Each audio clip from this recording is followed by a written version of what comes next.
जो लोग सक्सेसफुल नहीं हो पाते किसी भी फील्ड में, वो फीलिंग्स की तरफ भागते रहते हैं। वो एक दिन में अपने आप से 10 कमिटमेंट करते हैं और जिंदगी में एक भी पूरा नहीं करते, उसके एंड तक नहीं जाते। जो सक्सेसफुल लोग होते हैं वो एक महीने में 1000 कमिटमेंट्स को छोड़ते हैं, मतलब थॉट्स को, डिजायर्स को छोड़ते हैं और सिर्फ एक कमिटमेंट करते हैं, लेकिन मरते दम तक उसको पूरा करते हैं। तो जस्ट गो फॉर इट। फिर चाहे दर्द हो रहा है, चाहे मजा आ रहा है, चाहे सक्सेस मिल रहा है, चाहे फेलियर है, एक विल पावर है एक इंसान की कि मुझे ये काम को करना है और मैं किसी भी हालत में करके रहूंगा। क्या यही बिलीफ है या बिलीफ कुछ और है?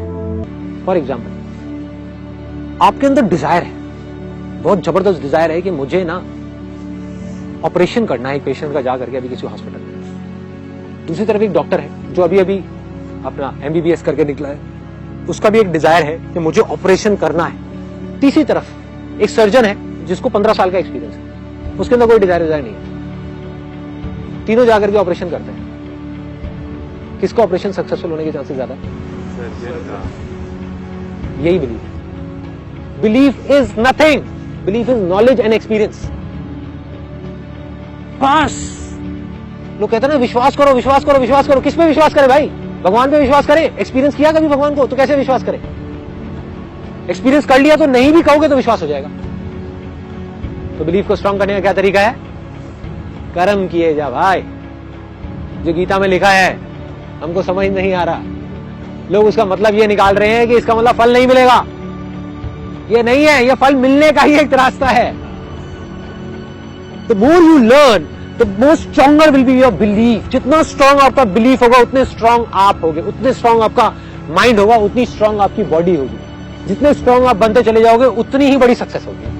आज अगर आप अपनी फीलिंग्स के अकॉर्डिंग चलते हो तो आपके हाथ में नहीं है, एक मार्केटर के हाथ में है, एक एडवर्टाइजर के हाथ में, वो आपको कैसा फील कराए। गाड़ी की कोई बढ़िया सी ऐड दिखा दे, बाइक कोई बढ़िया सी दिखा दे, चाहे आपकी बजट से बाहर होगी, आप पागल हो जाओगे। फीलिंग्स ट्रिगर हो गई ना। फीलिंग्स, इमोशंस पांचों सेंसेस के थ्रू आपको ट्रिगर कर दिए, आपके हाथ से आपका कंट्रोल गया, अब उसके हाथ में आपकी लगाम है, वो जो चाहेगा आपसे कराएगा। यही हो रहा है, यही हो रहा है। अपना फोकस रखो ज्ञान पे, नॉलेज पे, एक्सपीरियंस पे, खुद के कैरेक्टर को स्ट्रॉन्ग करने में। Be the change you want to see in the world. इसका मतलब क्या है? किसी भी इंसान को देख लो जिसने भी कुछ अच्छा किया है जिंदगी में, उसने सबने एक ही बात बोली, फिर हम उस बात को छोड़ करके कहीं और चले जाते हैं और फिर घूमते रहते हैं, फिर सोचते हैं कि यार क्या हो रहा है, खुशी क्यों नहीं मिल रही। जैसे ही हम अपने बिलीव्स को बदल देते हैं, हम अपने पर्पस को बदल देते हैं, काम को करने के मकसद को बदल देते हैं, the way of looking at things changes. जैसे ही हमारे बिलीव्स बदलते हैं, पर्पस बदलता है, हमारी परसेप्शंस चेंज हो जाती है। परसेप्शंस क्या है? जैसे हम चीजों को देख रहे हैं, जैसे हम चीजों को देखने का नजरिया बदल देते हैं, फीलिंग्स चेंज हो जाती है। तो by default once you start doing it, then there will be a stage जहां पर आप खुद वो पर्पस बन जाओगे। अब आपको पर्पस नहीं चाहिए, शुरू में आपको पकड़ के रखना पड़ेगा। धीरे धीरे धीरे वो पर्पस धीरे धीरे आपके बिलीफ सिस्टम में इंटीग्रेट हो जाएगा। गांधी जी का पर्पस क्लियर है, non violence. This is what he stand for.